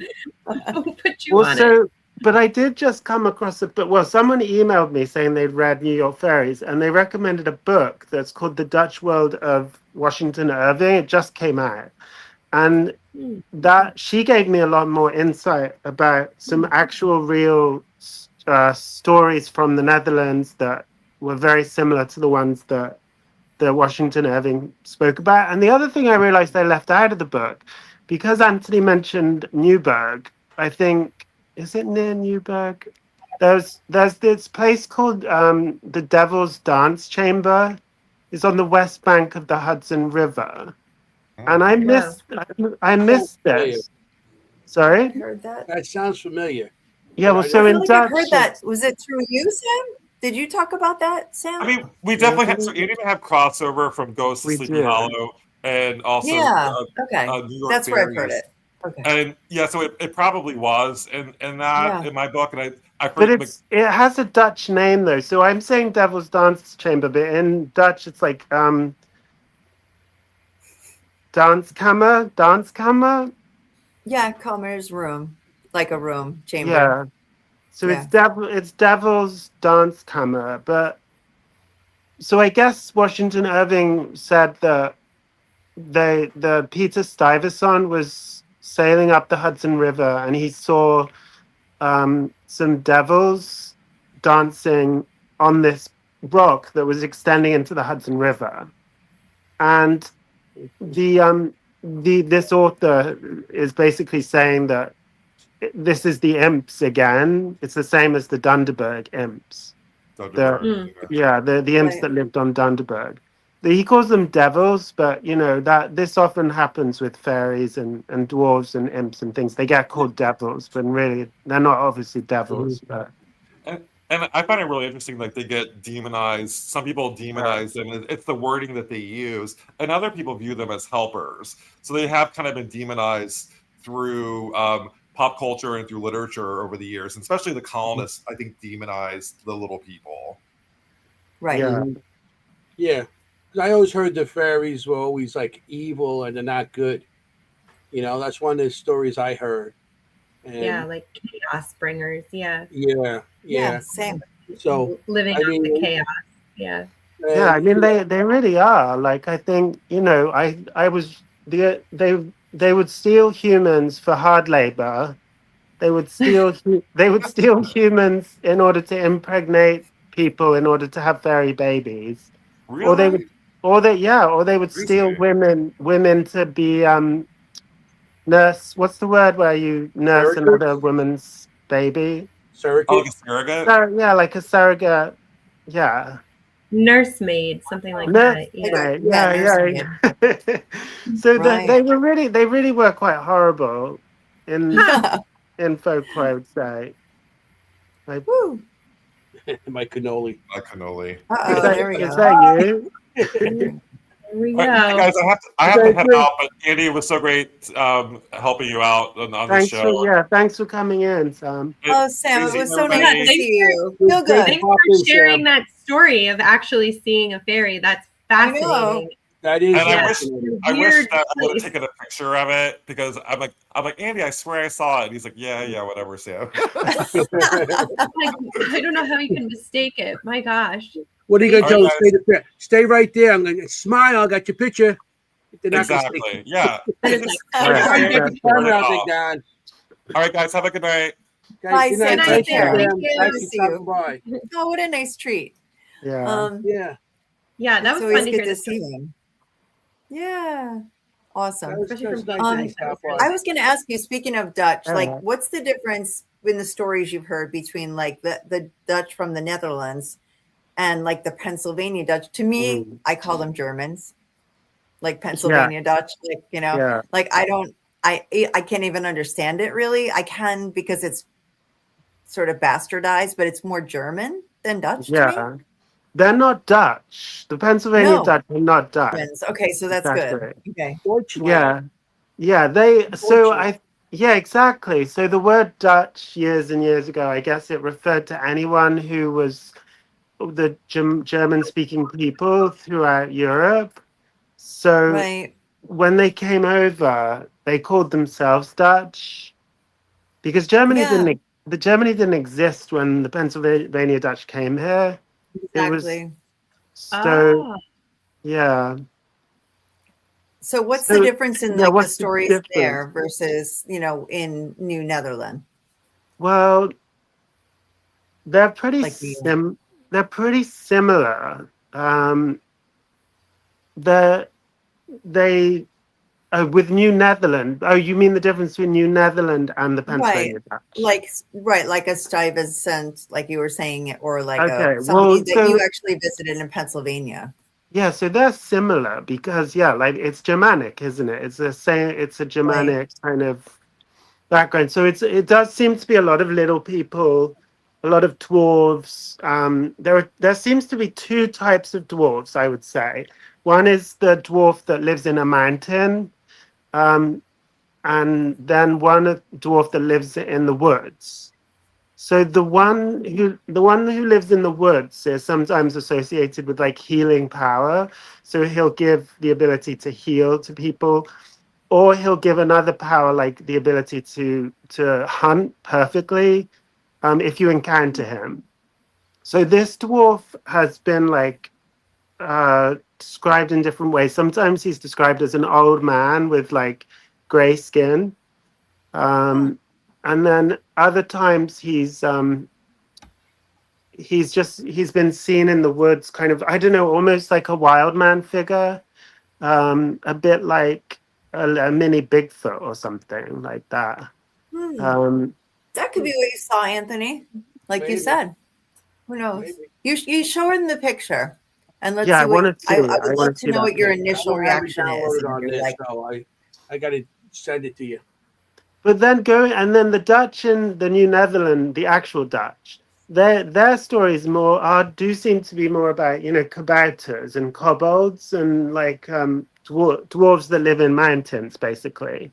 Although right. Washington Irving seems to change them and make them more to do with the weather, like storms and winds and things, hmm. causing storms and winds, which I don't think was really a Dutch. That doesn't seem very Dutch. Hmm. Um, but and then the other thing with the Pennsylvania Dutch is they also have stories about fairies that dance in rings and create rings in the grass where they've danced. Fairy rings like we have in Britain and Ireland. Mhm. So they have those, and there's also some connection in Pennsylvania Dutch fairy lore with wealth. So if they saw the fairies, they might find like gold coins where the fairies were. Or there's one story, for instance, about a Pennsylvania Dutch farmer who saw some fairies pulling up his turnips, and they like chopped the turnips into little discs. And then when he ran out to stop them, and the fairies ran away, and he picked up the turnip discs and took them home, and the next day he found that these discs had turned into gold coins. Huh. So yeah, there's a lot, and actually there's a very old reference to Pennsylvania Dutch fairy law from like 1783, where like a German physician went traveling around Pennsylvania, and he also said that the the people there, the Pennsylvania Dutch, were obsessed with sudden wealth, like finding gold, because I guess everyone was Yeah. pretty poor back then, but also that they had stories about little dwarves and kobolds. So it seems like, yeah, it does. That was 1783. Wow. So Yeah, how this far is have you gone back to maybe the first story about fairies? How far back have you reached so far? Just the 1700s, or That's an interesting question. Yeah, I don't know. Like, there's references to hobgoblins that go back to the 1600s, and this okay. thing called raw bones and bloody. I can't remember his name. Bloody Bones and Rawhead. That there are Oh my reference that Yeah, he's like a scary, like boogeyman type figure that the English brought over in the 1600s. I don't know if I would call him a fairy though. I Mm. can't think off the top of my head where a lot of it doesn't get recorded until later. So Right. It's yeah, all The passed down story of verbally my head until saying, then. exactly. Right. Well, I was just looking up because you're talking about elves and dwarves, and I'm like, oh my gosh, did Tolkien just like steal all of these folklore and just make this epic Yeah, story about he all of this? did. Yeah, because the dwarf. I mean, yeah, it's all that. And then I was just looking up here too. I was like, well, when did Snow White and the Seven Dwarfs the movie come out? And that was, I mean, that was a long time ago. That was 30s? 1937. Yeah, Oh, I mean, that's almost 100 years ago now. So interesting. I don't know. That's- I never really thought about the origins of those. So Yeah, because I guess Snow White and the Seven Dwarfs is an old.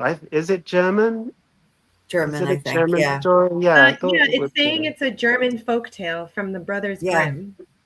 Okay. It's very strange how, like, if you talk to Pennsylvania Dutch today, and if you ask them, are there fairy stories or dwarf stories or in your culture, they would probably say no. But if you actually do the research, there were just they were Right. because I went to the Pennsylvania German Cultural Heritage Center, and so they Wow. know that I was like researching this chapter for my next book, and I was. Yeah, and he really helped me. The director of the center, he really helped me find all of these references to fairies, and Amazing. yeah, there's lots of like names of them. Like Erdmenlin is one name, which I think translates as like Little Earthman. Oh, Um, and then there's the Buklik Menli, S. Buklik Menli, which is like the Little Hunchback Man. And so that housewives used to say. That he like lived in the kitchen somewhere, and if the broth or soup turned out well, they would say, oh, I have to leave some for the little hunchback man because he helped it come out well. But oh, then if a cake like fell in the middle, it would be like, oh, that was the little hunchback man did that, like, so he right. but Nobody it's ever taking any responsibility for themselves. no, well, yeah, exactly, it's always the fairies. Right. But the weird thing about the book, like Menley, is that I had a lot of struggle finding out what he was all about because he first appears in this song from Germany, and he's called like Das Bucklige Mannlein, which is German. But then how the language changed from when the Pennsylvania Dutch came in the 1600s, it changed into Es Bucklig Menley. So it's Mm. just that's how different the language sounds. Um, It's very different. Yeah. yeah, exactly. So yeah, he appears in songs. So I sort of said to I s- there's also some sort of anti-Semitic caricature because these songs often have they appear in songbooks with pictures of the little hunchback man, and he's like dressed and he looks kind of like an anti-Semitic figure with a big like hooked nose and all of that. Mm. Because Europe was very anti-Semitic, really, around in Germany and places like that at that time. But so I said to the director of the PA Dutch Center, I was like, is he really a fairy or is he just a figure in a song? That I was like, and he's like, no, I think he really is a fairy because there are records of housewives talking about him as if he was a household spirit. So, Hmm. but the thing Yeah. is, you often find in folklore the beings who were not, there was no real belief in them. They were just figures in literature or in, I don't know, stories or whatever. They developed into an actual belief. So I don't know in this case whether he was first just a figure in a song and then turned into a belief, or if the song was sung about him afterwards. I just don't know. that's Yeah, it's a interesting. great point. Gotcha. Yeah, yeah. Gotcha. It's interesting how um, like what we heard, like fairies being evil and leprechauns and all that stuff. I mean, yes, everything's a fairy. It's like We heard everything differently. You're saying little people. You know, I'm used to seeing in books, the little people like 3 feet tall, 2 feet tall, and then fairies are these little things, lights that are flying around. So Yeah.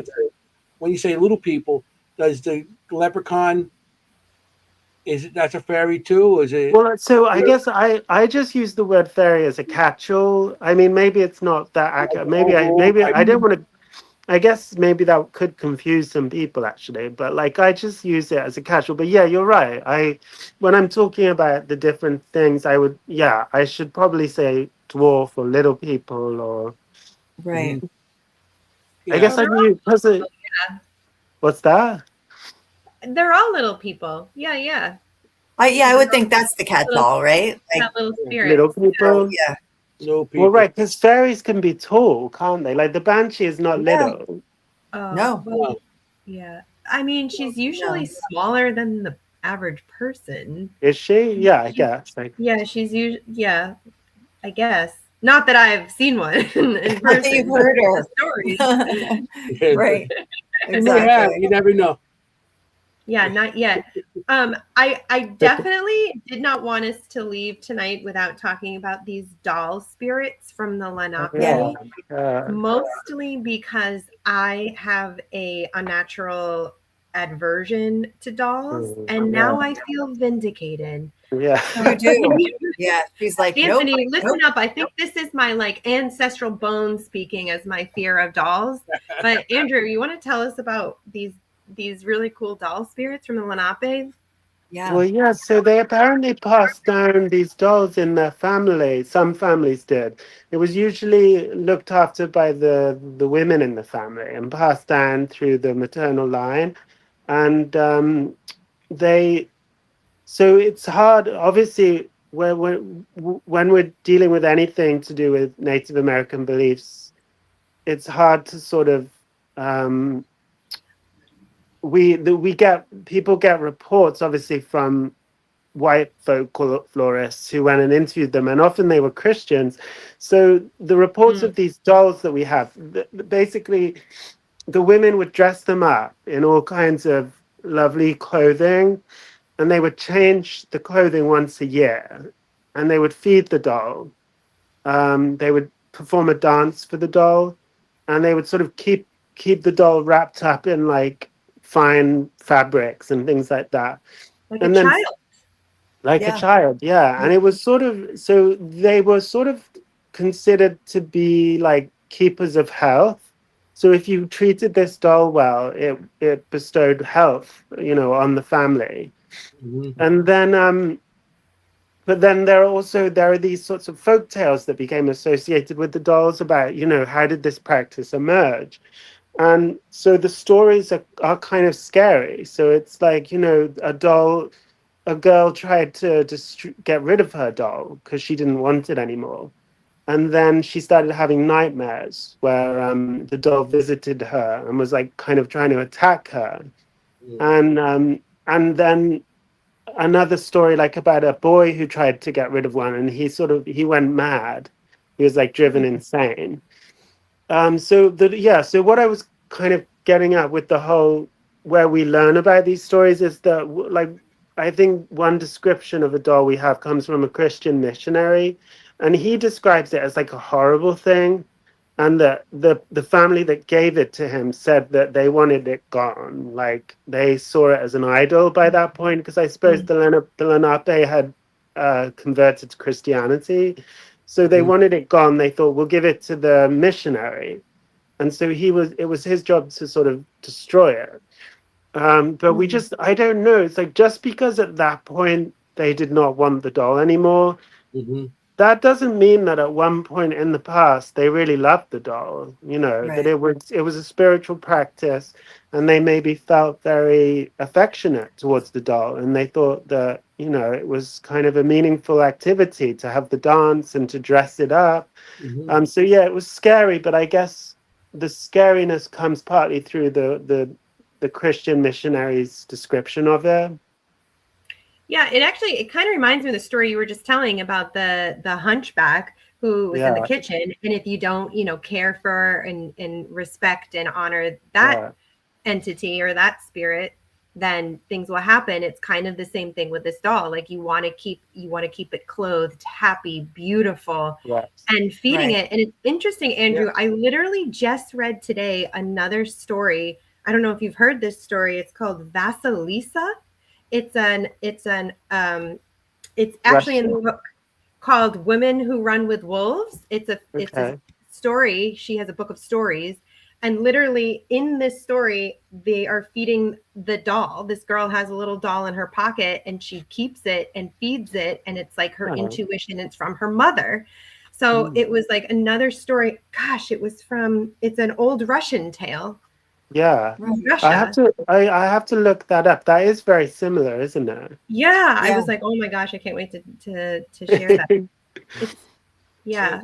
But that is the thing, You know, isn't it? It's like I think that's one thing is that because the idea people have told me like, oh, you should give offerings to fairies, you'll develop a spiritual practice.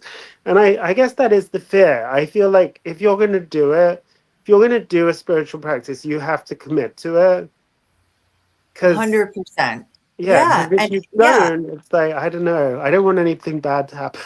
I Right. completely agree with that. And I just real quickly, like the hollow, I'm going to be talking about things that we create, hauntings that we create that, from Mm. living people create. Exactly. And you could really consider those dolls as like a created haunting almost, right? Right. Um, Hmm. and Yeah. there's a lot of ethical concerns with that. And I'm going to talk about that, like if Mm-hmm. you're doing it on purpose. It's different if you have a Yeah. teenage girl Well, who's creating like this poltergeist activity. That's not on purpose. But if you are purposely, imbuing this doll with, right, like a spirit of its own, there's some ethical things there, I think. well, it's powerful, isn't it? And it's kind Mm. Yeah. of when Yeah. once you start doing that, Yeah. you're How do you kind of control it? yeah, you're sort of stuck with it, or just Yeah. you want Right. to go. I think you want to go into something like that with positivity. If you Of go in course. with any conflict about what you're doing, you probably shouldn't be doing it. It has to be a wholly positive thing, like I love Mm. this doll kind of thing. Yeah, Yeah. exactly. Yeah. Like you said, it's going to bring good health to people, And or it's yeah, going to bring exactly. health Yeah, to people, But it's and just say like it over and anything. over again because that It's just matters. yeah. like anything. Mhm. Like I know the Italians, and if we have all these different beliefs, the little horns against evil, Right. The evil eye. and Yeah. Yeah. what do you call the Malocchio. Maloik, and I know like religious people growing up in my Italian family that would wear the women used to wear the red thing on their bra to keep evil away, and then Mhm. if you're talking to somebody, you're worried about them, and so it's I guess it's got to do with your culture, the Yeah. belief, Hmm. and these people were very religious. Church they go to church, they said the rosary, they did all that stuff, but they still had these little beliefs, Yeah. you know, and with all these the horn and everything to keep evil spirits, and that's like if somebody's envying, it's like then the people not trying to hurt you, but they envy something you have, and that brings Evil bad eye. luck to you and stuff Yeah. like that. Yeah. That's what the Italian. So I feel like those people with the doll, they felt Yeah. this doll as a protection against evil, keeping them good. So I know religions. I could see them handing over the doll to the priest or Mhm. whoever came to preach the Catholic any sort of religion to because they feel like if they believe in that doll, they're not believing in religion. So let's get rid of the evil and let's give Yeah. it to them. Like idolatrous, kind of. Yeah, Yeah. like they just give it over because they feel like if they keep it, you're believing the devil, whatever, you know. Right. Well, yeah. But Exactly. but it's got to do with the culture and like the beliefs. Like I could relate more to the Italian than any other culture Yeah. because of that. You Well, know. that reminds me, actually, talking about Italian, there was one future avenue for research for me would be, because I heard this from someone in Nyack, New York. She said that she'd recently been researching the entries in records of the sanitariums that were in New York for people who had tuberculosis, Yeah. and the doctors would write in these in their notes that they visited Italian immigrants in New York City, and they had to tell them that you have to have your windows open at night because tuberculosis is spreading everywhere. Got to keep your windows open. But they didn't want to have their windows open because they said that evil spirits would come in at night, and that's what was causing the tuberculosis. So, Oh Hmm. my so goodness. it's quite similar to fairies, I think. Perhaps the Irish view of fairies causing disease and things like that. So Yeah. yeah, I don't know. Oh, That's yeah. So I mean, the culture might not just start. I mean, it could have been all over Europe. It could have been all that. You know, it doesn't Yeah. have to maybe start in Ireland or Scotland. Maybe they took it to another level than the other countries. Because I know Italians have all kinds of traditions, all kinds of superstitious and everything yeah. else. So so maybe it was a fairy. Maybe they're calling it something else. Each culture, each religion, each nationality might have the same thing, but they call it something different. It is all very similar all over Europe, I'd say. Mm. But Yeah. was the thing that you find scary, Kim, about the doll is that sometimes they would get the doll out of the bag, and they would see out of the box, and they would unwrap it from all these fabrics, and they would see like little burrs, like Oh burrs no. from trees or from the woodland Like, stuck where to the has she clothing. been? Where Like, yeah. where is she going? Well, I Uh, just don't like dolls in general, and I don't really Yeah. know why. I never have. If I've never, even as a kid, I never had a doll, Yeah. and it's interesting that in the paranormal community, there's like such a thing about dolls, like Right. Haunted haunted dolls. dolls, yeah. Exactly. people having cursed dolls, haunted dolls, the doll of a dead child in the doll.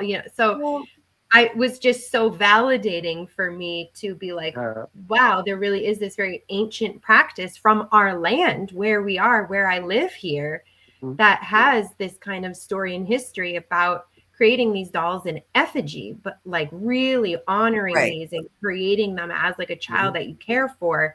And then like, so it actually has some origin of creating and imprinting a spirit into a doll. Do you know what I mean? Like right, this is, yeah. that's how old this practice is. Hmm. So is that why we believe it now? Is because like where did that come from? You know what I mean? Like where Yeah, did because there's no practice like that in in Europe, yeah, Europe. No, I mean you would never do that in Europe. My God. yeah. No. Like, We No. got time for one more question because we're getting down to the 2 hour mark. Oh my gosh, that went so fast. Yeah. Somebody Yeah. What asked, about Mary trolls? Beth That's asked about true. trolls. ooh.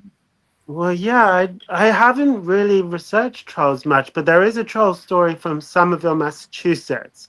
There was Ooh. Hall Avenue, which actually Sam like lived literally right opposite this house, and there was this house. It was like 1986, and the basement of this house kept flooding. And the two women who lived there, they sensed like an evil presence at the back of the house behind the bed. And they would wake up sometimes and their bed had like shifted forward like by like Oh, 2 feet or something. So Wow. they called in like a psychic. It was this Jewish psychic, like a healer type. I think this person is still alive actually, but she kind of went to the house, and she said that the house was built over an ancient spring, and that a troll like lived in the spring. And so what? the Oh, troll was upset, like that this house had been built on top of it, basically. Mhm. So it was manifesting all of this like negative energy at the back of the house and flooding the basement. So they performed sort of like a ritual where they kind of released the troll back to another dimension or something. It was able to leave, like this, whatever, Mhm. it was trapped. Um, and I mean, I find the story interesting because it goes back to the idea of like these fairy or trolls or whatever, these otherworld beings, that they live Right. in the land, and we shouldn't build on top of their space because it's supposed to be like a sacred space. You're supposed to approach it with care, leave offerings or whatever, but don't build right on top of it. Yeah. But then it kind of, if you do build on top of it, the traditional way of dealing, if you build on top of a spirit, it kind of becomes a household spirit. It lives in your home then. But the traditional way of dealing with that would not be to banish the being. It would sort of be to make friends with it. So you Right. would leave wherever it was, yeah, wherever it was appearing in your home, you would leave that space open for it. And you would sort of honor it to some extent, and you would leave it offerings and things like that. And then it could actually become a source of blessing and good fortune for you. But this healer didn't have that tradition. She had a different tradition where it was like, we need to send them away or whatever. But yeah. Yeah. That's So interesting. we're My getting to the hour. grandfather- About 5 minutes. Hold on, Anthony, real quick. My Irish grandfather grew up in Somerville, Mass. Oh wow. I know. And I live in Somerville, New Jersey. Right? He lived in Was Somerville. Sam and I always talk about that. Did he believe wanna in make fairies sure- or anything? My grandfather, he did. Yeah, He did. Oh, okay. Yeah, Oh, we so would many go out into times. the woods all the time, and he would always so talk cool. about actually, it's interesting. We talk about trolls. He would tell us about the trolls under the bridges in the woods, Really? and he Really? would tell us about lights and leprechauns and like all that kind of stuff. Yeah, That's he would. awesome. Yeah, he did. I He love definitely did. That's great. We really got to. Yeah. got We want to 4 make minutes. sure that we Andrew, talk about what's how next can- for you. How can we get your book? How can the audience know Yeah. where to get your book? And any events coming up? Loved it. New York Fairies. I have a class in Newburgh, if any, coming up in March 16th. If anyone is in the Newburgh area and wants to come along. But yeah, it's the New England Fairies, New York Fairies, and then it's on Amazon, Arcadia Publishing website, or a lot of independent bookstores and Barnes and Noble. So Okay, great. So, and I see you have an event coming up. yeah, that's right. Yeah, in Maryland, Baltimore. I don't know. Ooh. That's going to be fun. Yeah, I don't know if tickets are available or not. That's Yeah. cool. And then, do you have a website, Andrew? Yeah, fairiesofnewengland.com. I kind of post blogs and stuff that I didn't get to put in the books. I put in there. Fairiesofnewengland.com. Okay. And I look bet at you get the people- Fairies of Northern Appalachia. Yeah, I'm Sorry, excited for that one. what were you going to say? I bet you get people. Oh, I bet you get people emailing you all the time about their own fairy experiences. I kind of do actually. I'm so stupid. I should have got a notebook and recorded everything that people told me, and I haven't done it, and now it kind of feels too late. Well, Well, it'll be start there when now. you need it. Yeah. Start tonight. Thanks, Tara. Thank you so much. I mean, so much for being here. I'm really glad that you agreed to come back. I know you didn't feel well. Yeah, thanks for having me. And sorry about last week. Yeah. Don't even. No, We were yeah, all. no, I didn't have a voice. Everybody was happy because I Okay. couldn't speak. No, I'm kidding because I talked a lot. My husband was Not like, true. "Yes." No, it was That's really, fine. really fun tonight. Yeah. So cool. Your books are great. Loved them. Thank you. Thank Highly you. recommend, guys, you. and check out his blog, fairiesofnewengland.com. Right? Yeah. Jenny, you want to amazing. announce Yep. the weekend? What's going on Saturday? Oh, Saturday. Mm-hmm. What's going on Saturday? Pre-recorded show. We are still showing pre-recorded shows of our show since we are on episode 68 now. We started from the beginning on Saturday evenings, 8 to 10 p.m. We're re-showing from the beginning for those of people who joined us in the middle. You can start over, and it's been going well. Yeah. So yeah, Thanks for the announcement, Jenny. Thank you. I'm sorry? Oh, okay. great announcement. Andrew, thank you for coming. We really appreciate it. Yeah, I know- thank you so much. I It know was great. Kim and Jenny, they did a lot of research and reading your books and everything. Yeah, thank you so much. They More did than the researchers. great. You probably sound Kim. It sounds like you know more about fairies than I do, though. Like with the whole like you have your grandfather and like my real it's limited. I'm very much books, aren't I? I'm a bookish person. Right. Same. You are too, yeah. Oh yeah, yeah. I love it. Well, We maybe are Jenny in- Jump. We need to all meet up at Jenny Jenny Jump. That would be yes. great. It's Let's such a do cool Although it. nobody better say Jenny Jump to me. Yeah. Because it's scary. It might be a little scary, but it's right Yeah. off the road. So it's so easy to get to. You don't have to go hiking anywhere. It's right off the road. Okay. Very easy access. If you're in the area, we should have a meetup at Jenny Jump for us. That would All be right, really very cool. That'd be cute. awesome. with that, we got the 2-hour mark right now. Oh my Okay. goodness. We have Okay. to say, I want to say thank you, Andrew, for showing up. Thank you, It was Andrew. great. Thank you for Sam for popping in. That was great that he Yeah, popped in. thanks, and said Sam. hello. Mhm. I want to thank the audience. The audience was great tonight. Everybody was so interested, and it was a great night. I thought it was a great show.